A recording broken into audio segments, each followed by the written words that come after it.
Amis de la mesure, bonjour.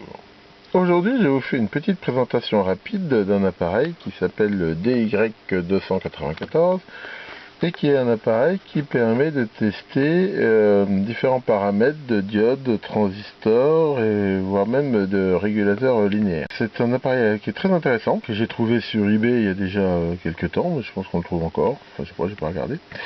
Et toujours est-il qu'il permet de mesurer de façon non destructive déjà la tension max collecteur, la tension de claquage du transistor maximum. Donc là ici j'ai mis un type 29.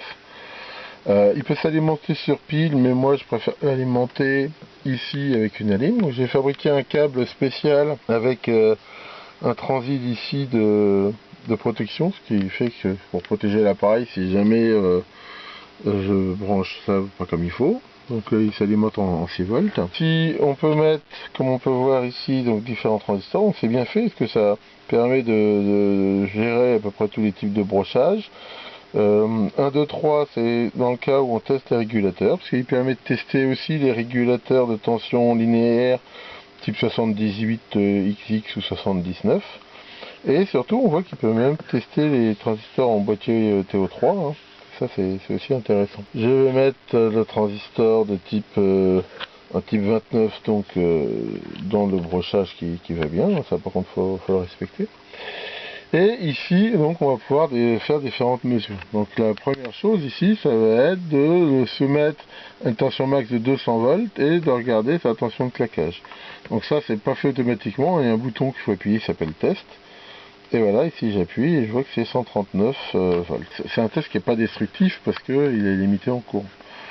Ensuite, on va pouvoir mesurer la tension de saturation collecteur-émetteur avec différents courants. Donc ici 2 ampères, on voit qu'on se met comme ça consomme vraiment 2 ampères. Et là, je vois qu'il a un VCE-SAT de 1,35 qui baisse à 0,31 à 800 milli. Et qui diminue jusque, bien sûr, avec la diminution du courant. Donc en fait, on peut tester pour 10, 100, 800 et des 2 ampères. Ensuite, on va pouvoir mesurer pareil le gain du transistor avec différents courants de base. Donc là, par exemple, avec un courant de base de 10 milli, voilà, il a un gain de 73. Avec 1 milli, le gain augmente. Et 10 microampères, voilà, un transistor un peu pépère comme ça, plus grand chose. On va aussi pouvoir mesurer donc le courant de fuite. Bon, ici il n'y en a pas. Et donc ça, on peut le faire pour des transistors NPN ou PNP. Alors ce qui est intéressant, c'est qu'au niveau de la tension de claquage, ça peut aussi mesurer des diodes. Dans ce cas-là, il faut les brancher entre collecteur et émetteur, voire même mesurer la tension de claquage ou de fuite de condensateur.